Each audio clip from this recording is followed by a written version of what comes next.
বালক রূপী অরুণ এমন করে উদয় হয়ে গেছে, আর ওই অরুণের কিরণ লেগে আমার রাধা গোবিন্দের যদি ঘুম ভেঙে যায় তবে কি তা শোভা পায়? এত তাড়াতাড়ি ঘুম ভেঙে গেলে যে হবে না। তাই কি হয়েছে, সখীগণ আমার চেষ্টা করছেন, অনেক বেলা হয়ে গেছে, মন থেকে ইচ্ছে নেই রাধা গোবিন্দকে জাগানোর, কিন্তু সখীরা তো জানে রায় ধনী আমার বাদিনীর ঘরে বাস করে, বেলা হয়ে যাচ্ছে, রাধা রানী যদি না জাগে কেমন করে তার শ্বশুর ঘরে ফিরবে? বেলা হয়ে গেলে পারবে?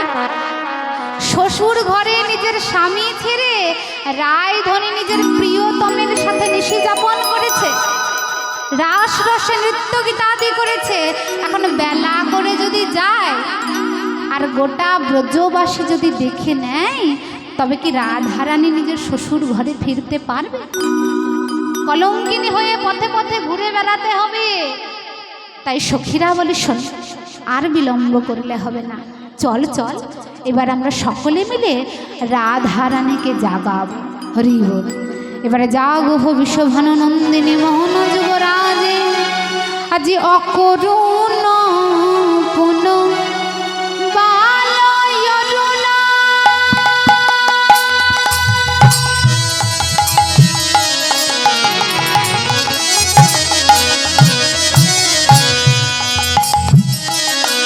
উদিত মুদিত কুমদ মদনরে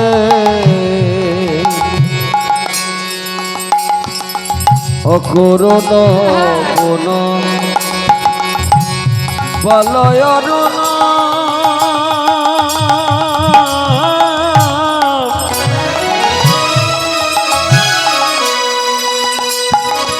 উদিত মুদিত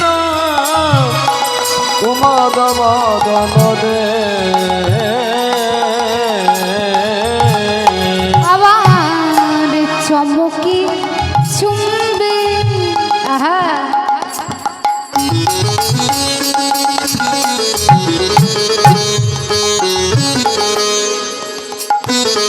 চুঞ্চুরে বাদা,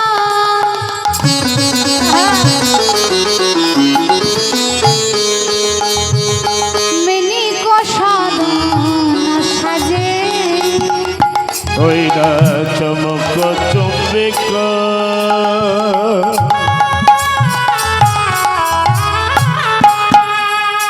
ওইরা চুঞ্চুরি পদ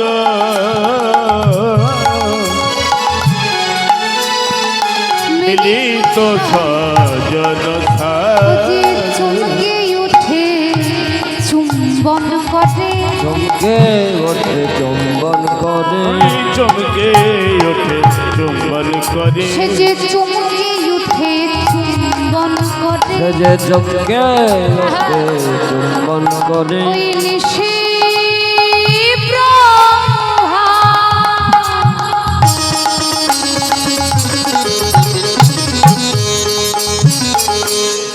প্রভাত হলো জেনে, সে যে চমকে উঠে চুম্বন করে, সে জেনে ভাব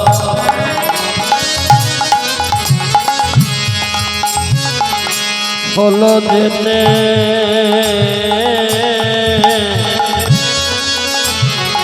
চমকে ওঠে চুম্বন করে। বলে অকরুণ পুন বালয়রুণ। সখীগণ বলছে, ও রাধে উঠ, কি করবি বল? আমাদের বৃন্দাবনের যে অরুণ, মানে অরুণ মানে কি গো? সূর্য। এই দেখো, অরুণ মানে সূর্য আমরা জানি। আজ সখীরা যেই অরুণের কথা বলছে সেই অরুণ মানে সূর্য নয়।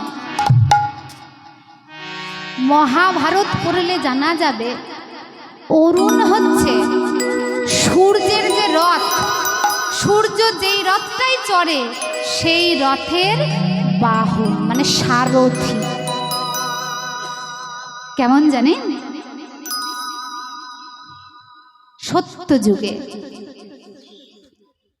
সত্যযুগে কশ্যপ মুনির অনেকগুলো স্ত্রী ছিল। তার মধ্যে একটা স্ত্রী হচ্ছে বিনতা, আর একটা স্ত্রী কদ্রু। বিনতার কোনো সন্তান আদি হয় নাই, আর কদ্রুর অনেক সন্তান। সর্পকুলের জন্ম দিয়েছে কদ্রু। বিনতা মনে মনে করে, আহা, আমার ছোট বোন কদ্রু, ভগবান তাকে কৃপা করে এতগুলো সন্তান দিল, হোক না সর্পবংশের। আমার যে দুখানা ডিম, সেগুলো ফুটে এখনো কোনো প্রাণ বেরোলো না। কবে আমি সন্তানের মা হব? দিন রাত এই চিন্তা করে আর ভগবানকে ডেকেছে। একদিন কি হয়েছে, কদ্রু আর বিনতা একসঙ্গে ঘুরতে গিয়েছিল, আর ঘুরতে গিয়ে দুজনে মিলে দূর থেকে দর্শন করেছে ইন্দ্রের ঘোড়া। ইন্দ্রের ঘোড়া কেমন? সাদা ফটফটে। বিনতা কদ্রুকে ডেকে বলে, এই বোন বোন, শোন শোন শোন, ওই দেখ দর্শন কর, কি সুন্দর ওই ইন্দ্রদেবের ঘোড়াখানা, একদম সাদা। দেখ, যেই না বলেছে শ্বেত বর্ণের অশ্ব।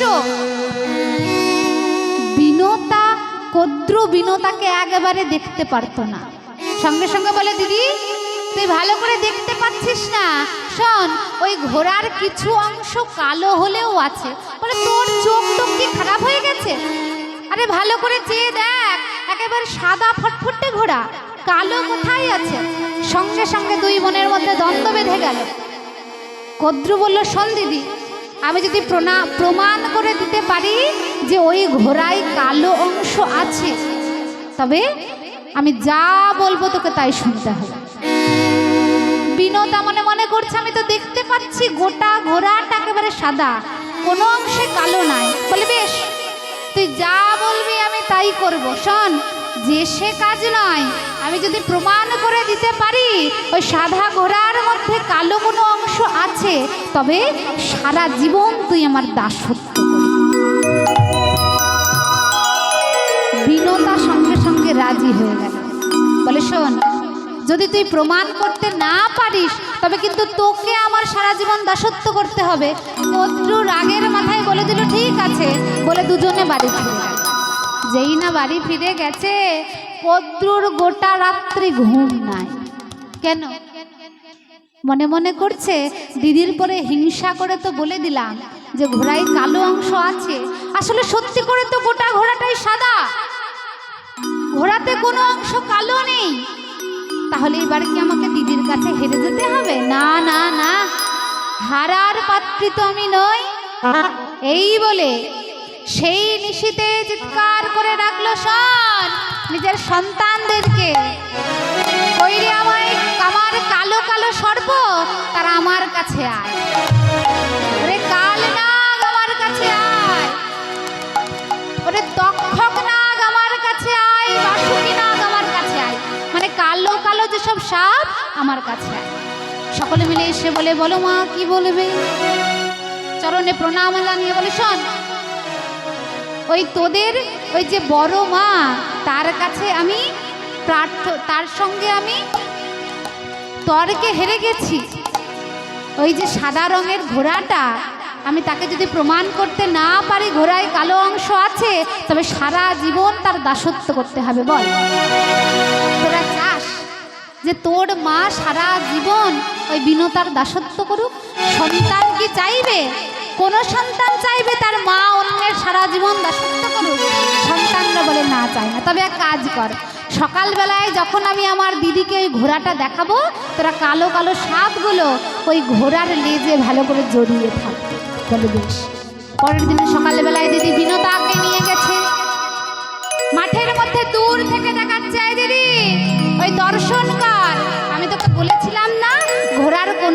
কালো হলেও আছে, ঘোড়ার লেজটা দর্শন কর। সেই লেজে কালো কালো সর্পগুলো জড়িয়ে রয়েছে। আর কদ্রু দিদিকে দেখিয়ে দিল, ওই দেখ ঘোড়ার লেজের অংশটা কালো। শোন, আজ থেকে তোকে আমি আমার সারা জীবনের জন্য দাস বানাবো। জয় গুণ হরি বল, হরি বল, হরি বল। দিদি আজ করজোরে বোনের কাছে মিনতি করে বলে, ওরে বোন রে, সারা জীবন তোর দাসত্ব করতে হবে? বল না রে বল, কবে তোর এই দাসত্ব থেকে আমার মোচন হবে? চতুরের শিরোমণি বোন বলে দিল, শোন, যবে তোর সন্তান হবে আর সেই সন্তান স্বর্গ থেকে আমার সন্তানদের জন্য অমৃত এনে দিতে পারবে, সেই দিন তোকে আমি আমার দাসত্ব থেকে মোচন করব। যেই না মা এই কথা শুনেছে, সেই দিন থেকে বোনের দাসত্ব করতে লেগেছে। বোন যা যা বলে দিদিকে তাই তাই করতে হয়। দিদি হয়ে বোনের পা টিপে দিতে হয়, মাথায় তেল দিয়ে দিতে হয়, স্নান করে দিতে হয়, সব কাজ করে দিতে হয়। দিদি আর সইতে পারছে না, মনে মনে করছে কবে আমার ডিম দুটো ফুটে আমার সন্তান হবে আর তারা অমৃত এনে আমার দাসত্ব মোচন করবে। ধৈর্য না রাখতে পেরে কিছুদিন পর একটা ডিমকে বিনুটা ফাটিয়ে ফেল। যেই না ফাটিয়ে ফেললো, অসময়ে প্রস্ফুটিত হলো একখানা পক্ষী, মানে পাখি। সময়ের আগে যদি ডিম থেকে সন্তান বেরিয়ে যায় তাহলে কি হয়? কি হয় গো? প্রত্যেক সন্তান ডিম থেকে বেরোনোর একটা নির্দিষ্ট সময় আছে। একটা মায়ের গর্ভের মধ্যে, ডিমের মধ্যে একটা সন্তান প্রতিপালিত হয়, হয়তো তার একটা নির্দিষ্ট সময় আছে। কতদিন? কতদিন গো মায়েরা? আমরা মায়েরা সন্তানদেরকে নিজেদের গর্ভে কতদিন পালন করি?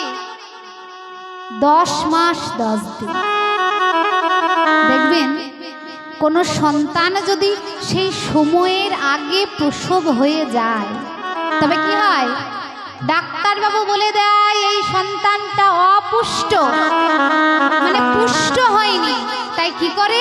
হাসপাতালে দেখবেন কাচের ঘরের মধ্যে গরমের মধ্যে রাখে। কি করে রাখে না? কাউকে দেখতে দেয় না, সে সন্তানটাকে কাচের ঘর থেকে বেরোতেও দেয় না যতক্ষণ না সে একবারে সম্পূর্ণ পুষ্টি পাচ্ছে।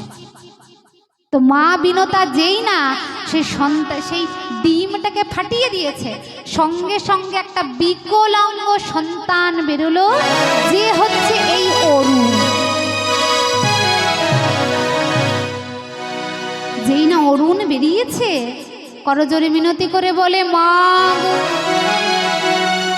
তুমি আমায় সময়ের আগে ফাটিয়ে দিলে,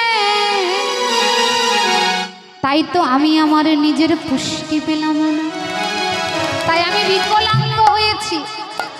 সঙ্গে সঙ্গে কশ্যপ মুনির কাছে গিয়ে যেই না এই কথা বলেছে, কশ্যপ মুনি বললেন, সেই সময়ে হাসপাতাল নাই, তা কি হয়েছে?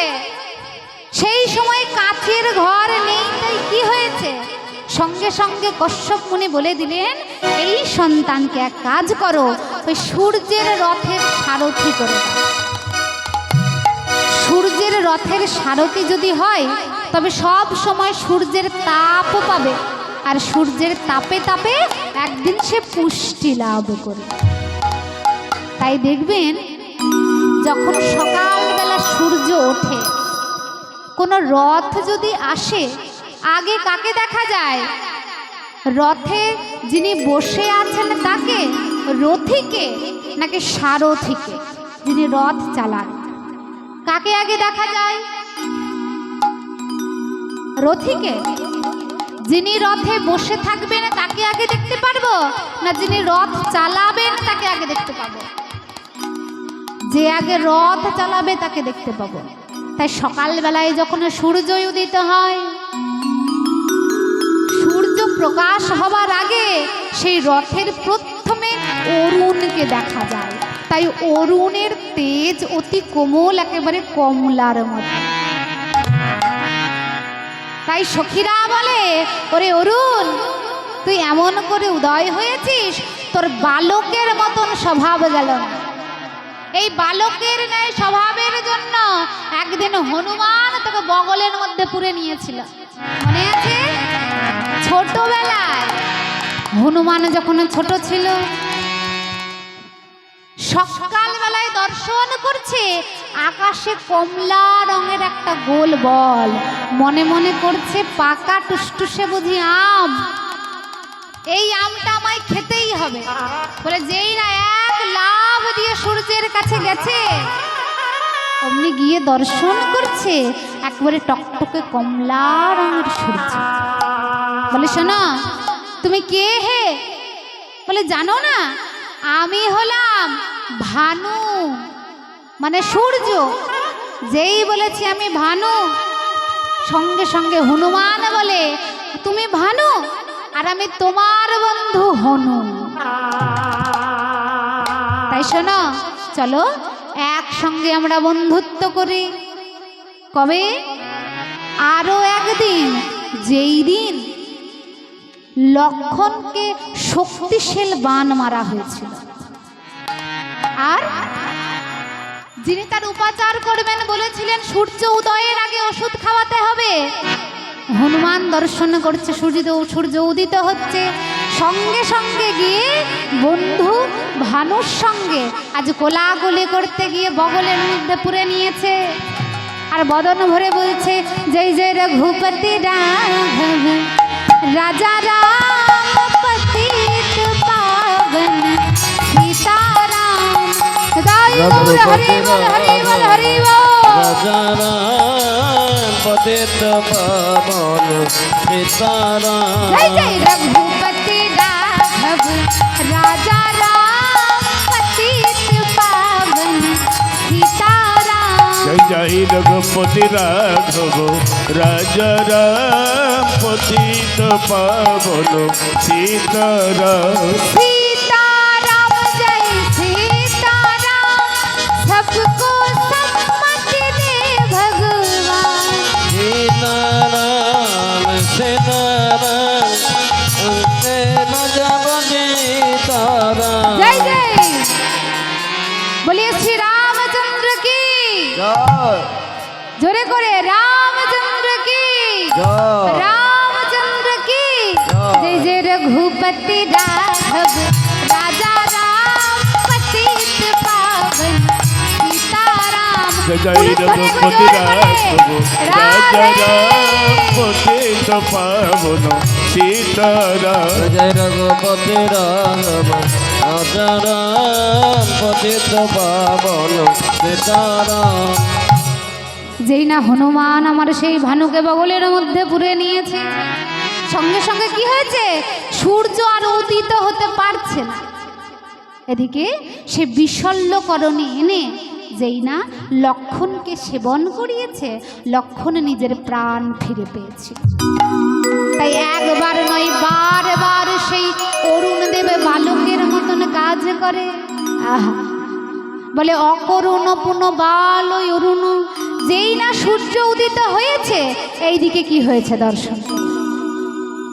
যেই না সূর্য উঠেছে, অমনি কুমুদ ফুল, কুমুদ ফুল মানে কি গো, শালুক শাপলা ফুল, সঙ্গে সঙ্গে মুদিত হয়ে গেছে। কেন? কারণ কুমুদ ফুল মানে শালুক ফুল চাঁদের আলোর সুধা পাবে বলে প্রস্ফুটিত হয়, আর যেই না সূর্য ওঠে সঙ্গে সঙ্গে সে মুদিত হয়ে যায়। আর দিনের বেলায় সূর্যের আলোয় পদ্ম ফুল ফুটিত হয়। তাই বলে দর্শন করো, আজ হৃদয় আকাশের সকল চন্দ্র আজ অস্ত গিয়ে সূর্য উদিত হয়েছে। যেই না সূর্য উদিত হয়েছে, সঙ্গে সঙ্গে আমার রায় কমল রূপী পদ্ম হৃদয় মাঝে প্রস্ফুটিত হয়েছে। আহা, শুধু তাই নয়, এদিকে কি হয়েছে, আজ রাধা গোবিন্দ আমার ঘুমিয়ে রয়েছেন, কেমন করে? আজ তড়িত জড়িত জলদকাতে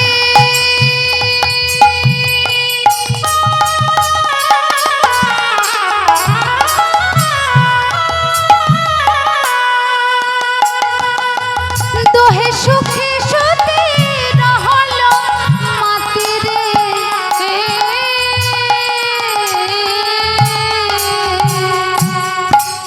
তরে তর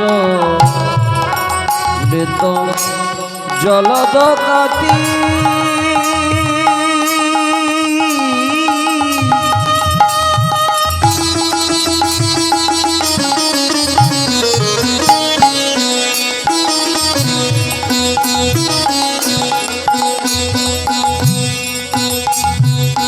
দোহে দোহে সতী রহল মাতে আবার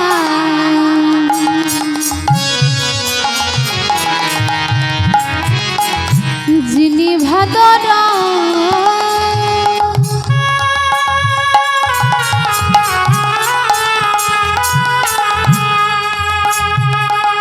রসবাদর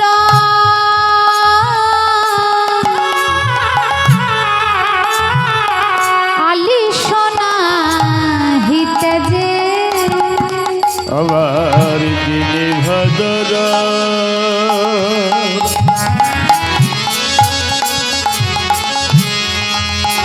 ওইটা রসবাদর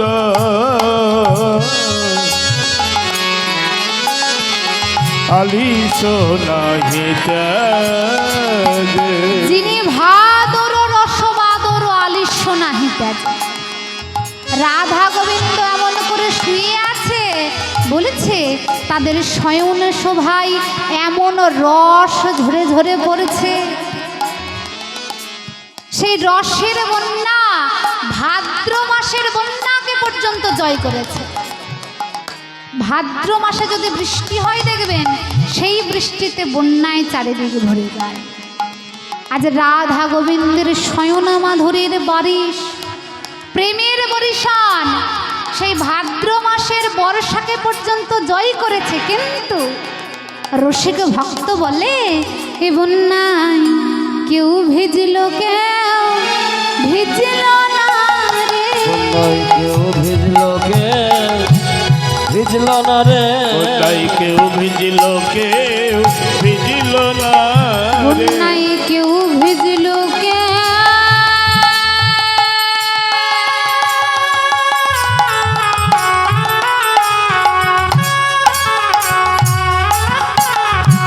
ভিজল না রে।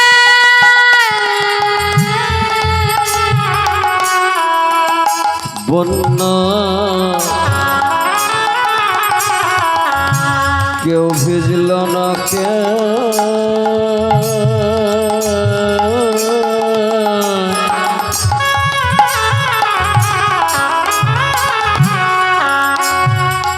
ভিজল না রে রাধা গোবিন্দের যেই প্রেমের বন্যা, সেই বন্যায় কারোর ভেজা হলো আর কারোর ভেজা হলো না। হ্যাঁ গো, কার ভেজা হলো জানো? কার ভেজা হলো জানো? বাইরে না বেরিয়েও যিনি ঘরে বসে বসে আজ গুরুচরণ আশ্রয় করেছে, ওই না গুরুচর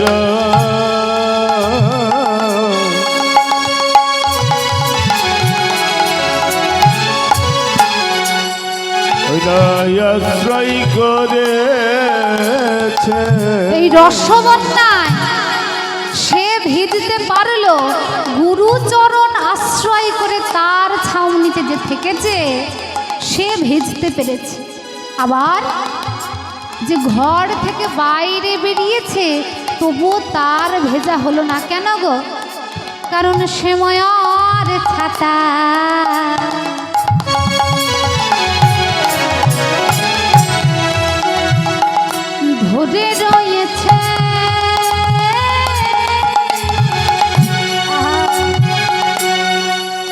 সে মায়ার খাতা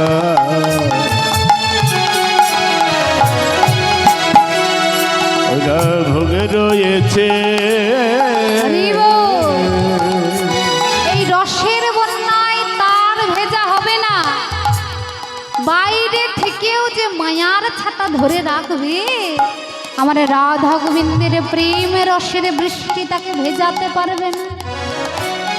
আবার যে ঘরের মধ্যে থাকবে তবুও সে ভেজবে যদি গুরুচরণ আশ্রয় করে একবার রাধা গোবিন্দ যুগল মন্ত্র আস্বাদন করে। হরি বল। এই এমন কথা বলতে বলতে এদিকে বৃন্দাবনে কি হয়েছে, কি হয়েছে? আজি টুটালো কি ये ফুল ধনু গোনা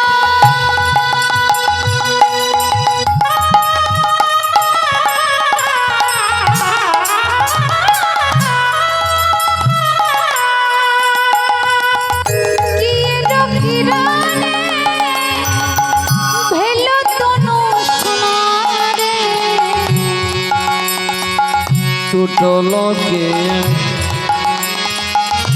ফুল দন গন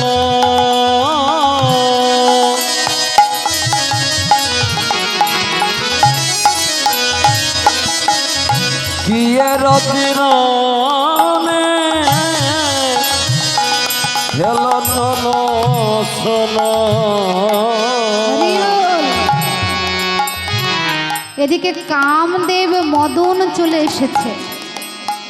মদন কোথায় আসে? যেইখানে নায়ক নায়িকা এক জায়গায় থাকে সেইখানে মদন দেব তার কাম বান মেরে সেই নায়ক নায়িকাকে কামে জর্জরিত করে। তাই যেই না দর্শন করেছে রাধা গোবিন্দ যুগলে শয়নরত, সঙ্গে সঙ্গে মদন দেব চলে এসেছে। এসে বিলম্ব না করে তার 5খানা বান সঙ্গে সঙ্গে মেরে দিয়েছে। মদন, মাদন, শোষণ, স্তম্ভন আর মোহন। যেই না বান মেরে দিয়েছে দর্শন করেছে, একটা বানও ফিরে আসেনি।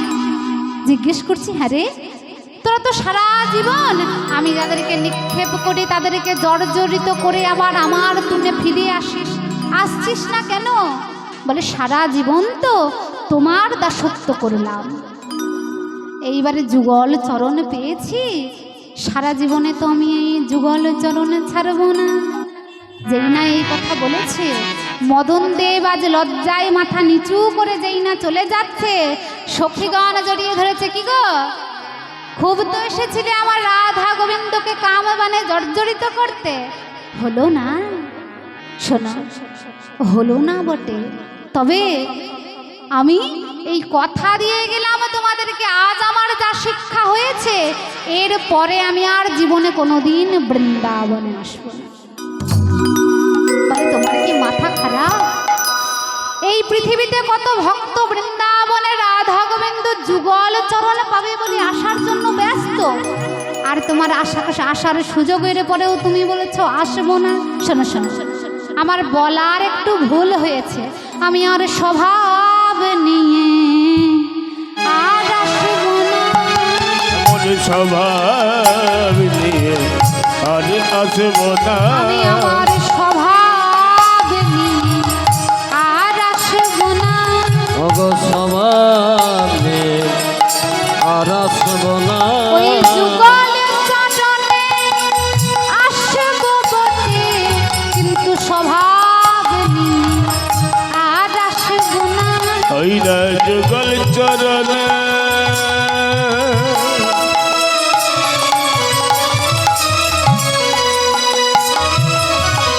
আসিব বটে, স্বভাব নিয়ে আর আসবো না। এই কামদেবী বলে যেই না চলে গেছে, এই দেখুন সখীরা বলে এত বেলা হয়ে যাচ্ছে আর রাধা গোবিন্দকে শুইয়ে রাখা যাবে না। কি গো, যাবে? 11টা বেজে গেছে, চলুন এবারে যুগলকে জাগায়। আজ সখীরা যেই না রাধা গোবিন্দকে জাগাতে পারছে না, ছুটতে ছুটতে গিয়েছে সুখ শাড়ির কাছে। বলে শোন, প্রত্যেক দিন তোমরা যেই গানটা গাও, কৃপা করে আজকেও সেই গানটা গাও। তোমাদের ওই তোমাদের কণ্ঠে মিষ্টি মিষ্টি গান শুনে তবে যদি আমার রাধা গোবিন্দ যায়। হরি বল। যেই না এই কথা বলেছে সুখ সারি বলে, ও তোমরা জাগাতে পারছো না তাই আমাদের বলছো? শোনো, জাগাতে বলিনি, শুধু গান গাইতে বলেছি। তাই কি হয়েছে, এদিকে সুখ সারি আমার সেই গান গুণগান গাইতে লেগেছে। ওগো রাই জাগো রাই জাগো, সুর সারি বলে রাই জাগো বলে সুখ সারি বলে, কত সুখে নিদ্রা যাও হে কালো মানিকে চকুলে। আর কত সুখে নিদ্রা যাবার কালো মানিকের সনে। আর শাড়ির বাচনে সুখ করে চারুর ধনে। শারীর বচনে সুখ করে চারুধনি। জাগিয়া উঠিল আমার রায় বিনোদিনী। আর জাগিয়া উঠিল আমার রাই বিনোদিনী। জাগিল উঠিল আমার রাধা বিনোদিনী। আজ সুখ সারি যেই না গগনে উড়ে উড়ে চারুর ধ্বনি করতে লেগেছে, আজ চমকে চমকে উঠেছে আমার রাধা। এতক্ষণ রাধা গোবিন্দ একসঙ্গে শয়নে ছিল। যেই না রাধা রানী উঠেছে, আসে উঠে মনে মনে করছে ওই গগনে কত বেলা হয়ে গেছে, আমার তো আর আমার প্রাণবধূর সঙ্গে শুয়ে থাকলে চলবে না। এবারে তো আমাকে আমার বধূর কাছ থেকে নিজের কুঞ্জে ফিরে যেতে হবে। কিন্তু আমি আমার বধূকে না জাগিয়ে না বলে কেমন করে যাব? যদি গিয়ে আর কোনোদিন ফিরে আসা না হয়, তাই আমার বধূকে আমি না বলে কিছুতেই যাব না। তাই রাধারানী আমার নিজের প্রাণবধূকে জাগানোর চেষ্টা করছে। এই দেখুন, প্রথমে ভক্ত জাগলে ভক্ত ভগবানকে ডেকে ঠিক জাগিয়ে দেয়, তাই আগে ভক্তকে জাগতে হবে। ভক্ত যদি জেগে যায়, ভগবান নিজে থেকে ভক্তের ডাকে সাড়া দিয়ে হৃদয় মাঝে জেগে যাবে। হরি বল। তাই কি করেছেন, আজ রাধা রানী আমার গোবিন্দের চরণ তলে বসে গোবিন্দকে আমার মৃদু মৃদু স্বরে ডাকছে। কিবা উঠিয়া সে বিনোদিনী ভেরি শেষ রজনী। হরি উঠিয়া সে বিনোদিনী ভেরি শেষ রজনী। এবার চমকিত চারি পানে চাই রাই বিনোদিনী। হরি চমকিত চারি পানে চাই রাই বিনোদিনী। আজ চমকিত চারি পানে চাই। হরি চমকিত চারি পানে চাই। আর প্রভাত জানিয়া ধ্বনি মনে শ্মশান কেত মানে। আর প্রভাত দেখিয়া ধ্বনি মনে সংস্কৃত বেণী। আজি পদ চাপি বধুরে জাগাই ধ্বনি আমার। পদ যাবে বধুরে জগায় ধনে আমার। আজি পদ চাপে বধুরে জাগাই। হরি পদ চাপি বধুরে জাগায়। তাতে দুই কাজ হইল। দুই কাজ হয় এই দেখুন, আহা। পদ সেবা বধূ জাগানো দুই কাজ হইল। পদ সেবা বধূ জাগানো দুই কাজ হয় গো। আজ রাই বিনোদিনী আমার গোবিন্দকে জাগানোর জন্যে আজ চরণ সেবা করছে। চরণ সেবা করছেন আর মনে মনে করছেন, বধূ এইবার তো তোমায় ছেড়ে আমায় চলে যেতে হবে সেই আমার মায়ার সংসার। আর তো তোমার কাছে থাকা হবে না। তাই রাধারানী আমার গোবিন্দের চরণ সেবা করছেন, আবার মনে মনে করছেন আমার গোবিন্দের কোমল হইতে সুকমল চরণ। আর আমার মতন এমন আলা ভোলা গোয়ালিনী বৃন্দাবনের কুলোবালা কুলবধূর কর মানে হাত কত না জানি কঠিন। কেন? কারণ সংসারে সারা দিন আমাকে সংসারের কাজ করতে হয়, বাসন মাজতে হয়, ঘর মুছতে হয়, উঠোন ঝাঁট দিতে হয়, ঘুঁটে দিতে হয়। কাজ করে করে আমার হাত দুটো কত কঠিন হয়ে গেছে। এই কঠিন করে আমার বধুর কোমল হইতে সুকমল চরণ যদি সেবা করে ব্যথা লাগবে নাকি গো? ব্যথা লাগিবে নাকি গো? লাগিবে নাকি গো? ব্যথা লাগবে নাকি গো? ব্যথা লাগিবে নাকি গো? এই গোয়ালিনীর কঠিন করে ব্যথা লাগবে নাকি গো? গোয়ালিনী কঠিন করে ব্যথা লাগিবে নাকি গো? না না না, এমন করলে আর হবে না। আমি তো আমার বধূর কাছে সারা জীবন থেকে যেতে পারবো না, আমাকে ফিরে যেতে হবে সেই বাদিনীর ঘরে। তাই রাধারানী বা চিৎকার করে ডাকছেন, উঠো উঠো হে নাগর বড় আলিশ পরিহার। উঠো হে নগর বড় আলিস পরিহার। উঠয়ে নগর বদয়ালিস পরিহার। তুমি ঘুমে না হইও অচেতন বধূ হে। ঘুমে না প্রাণ হইয়া বধূ। চেতন বধূ হে। এই নাগকুলের লোকে হেন বেশে যদি দেখে, ওই নগ বলে লোকে হেন বেশে যদি আমি দেখে। কি বলিয়া বলিব বচন গো? আমি কি বলিয়া বলিব অবধূ, বচন। তুমি এখনো উঠবে না? এই অবস্থায় বৃন্দাবনের কেউ যদি আমায় তোমার সঙ্গে দেখে নেয়, লোকে আমায় কি বলবে? আমায় কলঙ্কিনী বলবে। কলঙ্কিনী বলিবে। কলঙ্কিনী বলিবে। এই নাগকুলের লোকে কলঙ্কিনী বলবে।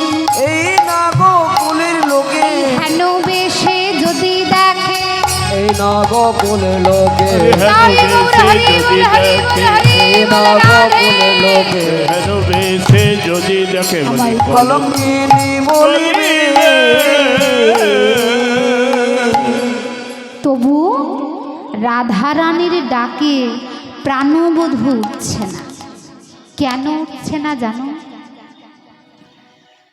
গোবিন্দ মনে মনে করছে, এখন যদি আমি উঠে বসি তবে আমার প্রেমময়ী রায় ধনী এক্ষুনি আমায় ছেড়ে চলে যাবে। আমি শুয়ে আছি বলে রাধারানী আমার কাছে বসে আছে, এক্ষণে যদি আমি জেগে উঠে বসি রায়ধনী আমায় ছেড়ে চলে যাবে। এদিকে রাধারানী বলে, শোনো বধূ, তুমি যখন জেগে উঠলে না, তোমায় না বলে আমায় চলে যেতে হবে। ও বধূ, আমি আর বলিব কি না পারিয়া বিদায় নিই। আর বলিব কে না পারিয়া বিদায় নে। আমায় দেহ বিদায়, দেহ বিদায়। আমায় দেহ বিদায়। দেহ বিদায়। অবধূ, আমায় দেহ বিদায়, এই দেখুন, মানে আমায় বিদায় দাও, তাই তো? রাধারানীর মনের কথা এইটা নয়। কি বলেছে ভালো করে শুনুন, হরি বল। আমায় দেহ বিদায়, আমি দেহ আমার বিদায়। প্রাণে থাকুক ওরা না পাই দেহ বিদায়। আমার প্রাণে থাকুক ওরা না পাই দেহ বিদায়। আমায় বিদায় দাও, আমি আমার এই দেহটাকে নিয়ে চলে যাচ্ছি সংসারে।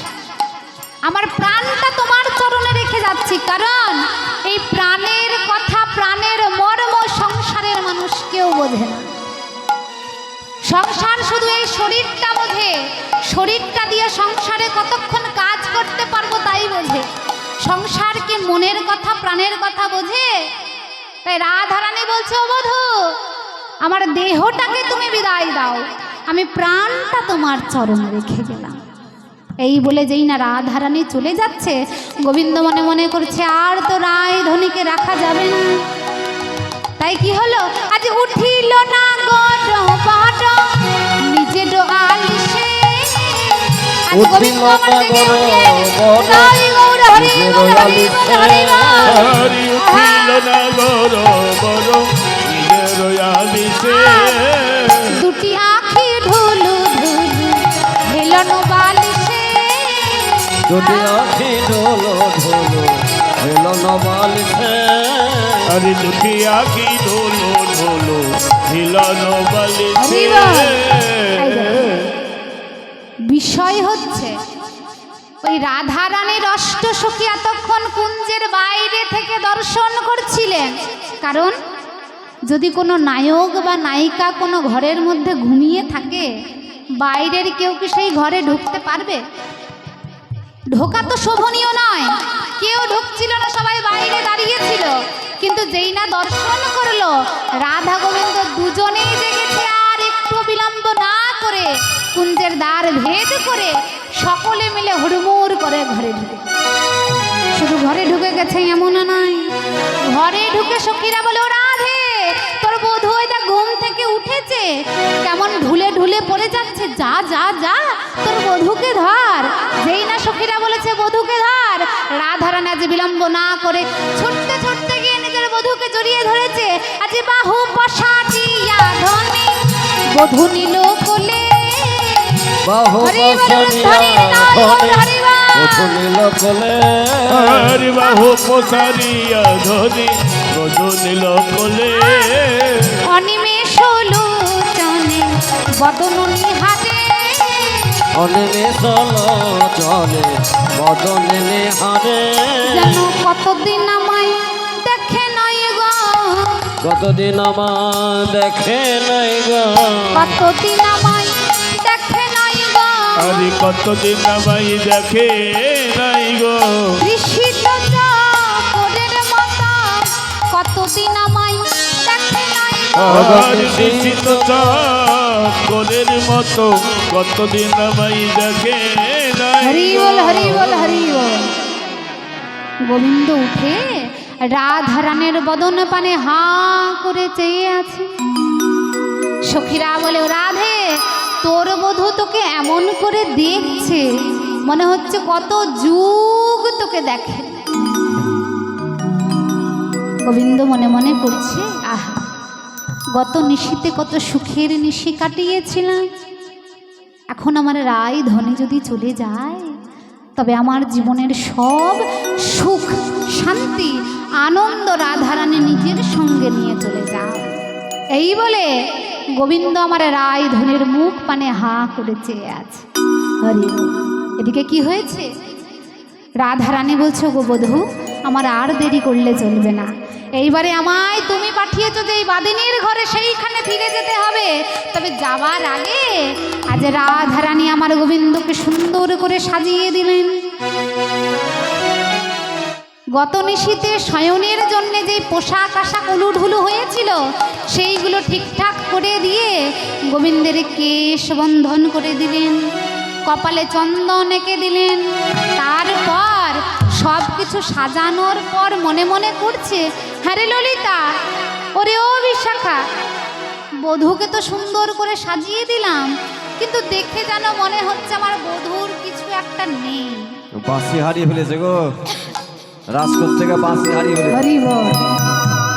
সখীরা বলে, শোন, ওই রাস রাসে হেরে গিয়ে তোর বধূর যে বাঁশিটা আমাদের কাছে জমা আছে, ওইটা নেই বলে কেমন লাগছে। রাধারানী বলে, শোন, যার বাঁশি তার করে দিয়ে দে, যার বাঁশি তার করে দিয়ে দে, বাঁশি যার তার হাতেই মানায়, বাঁশি যার তার হাতে মানায়। এই বলে আজ রাধারানী গোবিন্দকে বাঁশি দিয়ে দিলেন। আজ হাসি হাসি এক সখী বাঁশি করে দিল, ওগো হাসি হাসি এক সখী বাঁশি করে দিল, হরি হাসি হাসি এক সখী বাসে করে দিল, এবারে বাঁশি বেশে পেয়ে না গো নাগর হরষিত ভেল বাসিলে সেলে নাগর হরষিত ভেল বাসিতে নাগর হরষিত হলো এবার কেন দাসে কহে তোহার বলিহারি যায় যেন দাসকে কহে বলি হারি যায় আরে কেন দাসে কয় তাহার বলি হারিয়া আবার এমন যুগল প্রেম কভু দেখি না আমার জয় গৌর হরি বল হরি বল আমি এমন রাধে। যুগল প্রেম কবু দেখি না এমন যুগল প্রেম কবু দেখি নাই হরি বল হরি বল হরি বল। আজ রায় ধনী আমার গোবিন্দকে সম্পূর্ণরূপে সাজিয়ে দিলেন। গোবিন্দ বলে শোনো রাধে বিনোদিনী, শুধু আমাকে সাজালে হবে না, এসো এসো আমি তোমায় সুন্দর করে সাজিয়ে দিই। এই বলে গোবিন্দ আমার রাধা রানীকে সুন্দর করে সাজিয়ে দিলেন। যিনি আমার গোবিন্দ রাধা রানীকে সুন্দর করে কেশ বন্ধন করে দিলেন, বেনি বানিয়ে দিলেন, তাই তো গোবিন্দের নামে বেনি মাধব। তারপরে সিঁদুর পরিয়ে দিলেন সুন্দর করে, নয়নে কাজলে পরিয়ে দিলেন। শুধু তাই নয়, সাজানোর পর এই চিবুকে একখানা গোবিন্দ কাজলের ফোঁটা দিয়ে দিলেন যেন নজর না লাগে। সুন্দর করে শাড়ি পরিয়ে দিয়ে শেষে রাধা রানীর চরণে আলতা পরিয়ে দিলেন। গোবিন্দ আমার কেমন করে আলতা পরিয়ে দিচ্ছে, একটা করে ফুল আঁকছে আর একটা করে গোবিন্দ নিজের নাম লিখছে। নাম লিখে বলে ওগো রাধে গো, সারা জীবনে তুমি আমায় যে প্রেম দিয়েছ, সেই প্রেমে তো আমি এই জীবনে শুধতে পারবো না। তাই আমি কি করলাম জানো, আমি তোমার চরণের ধারে রইলাম। শুধু চরণের ধারে নয় রাধে, আজ হতে আমি তোমার প্রেমেরও ধারে রইলাম। ধারে মানে ঋণে, তোমার কাছে আমি ঋণী। কিসের ঋণী? না প্রেমের ঋণী। তুমি আমায় যেই প্রেমে দিয়েছো সেই প্রেম তো শুধতে পারলাম না, কিন্তু রাধে আমি তোমায় কথা দিলাম একদিন তোমার এই প্রেম আমি শুধবো। কবে শুধবো জানো?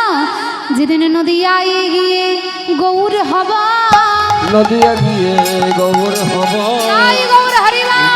গৌর হব নদিয়ায় গিয়ে গৌর হব। নদিয়া গিয়ে গৌর হব ওগো দাদে দাদে কেটে যাব, নদিয়ায় গিয়ে গৌর হব।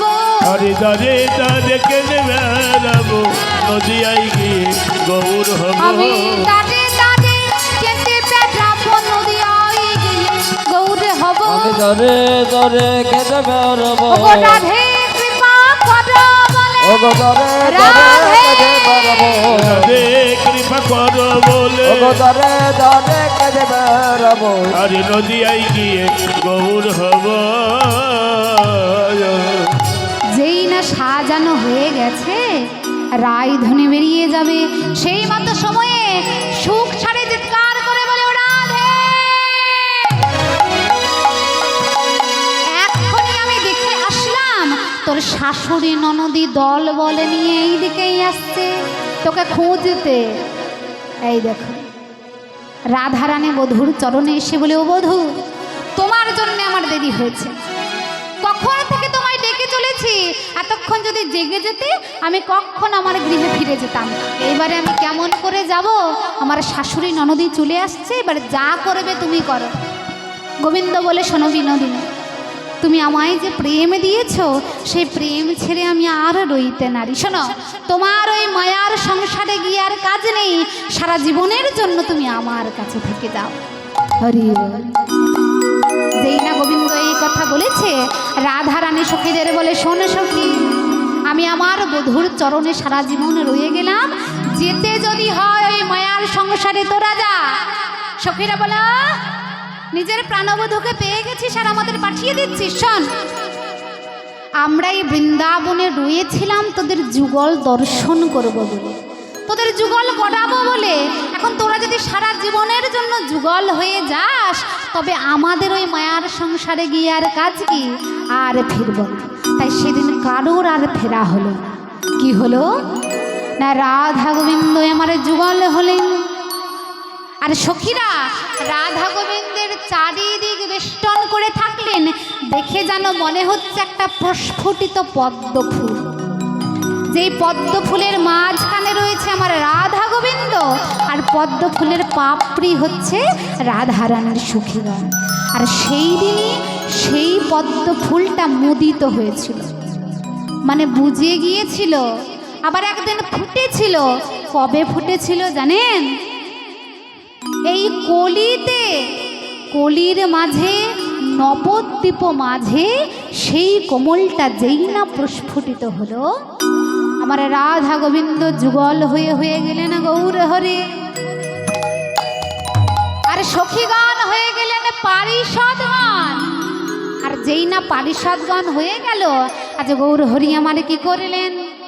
পারিষদগণকে সাথে করে হাতে একটা ওই ভিক্ষার ঝুলি নিয়ে রাধে রাধে বলে, কৃষ্ণ কৃষ্ণ বলে কেঁদে বেড়ালেন। আর বদন ভরে বললেন, শোনো আমি কি করব জানো? আমি মাথায় বাঁধবো নামা বলি, কাঁধে নিব ভিক্ষার ঝুলি। মাথায় বাঁধবো নামা বলে, কাঁধে নেব ভিক্ষার ঝুলি। দাঁড়ে দাঁড়ে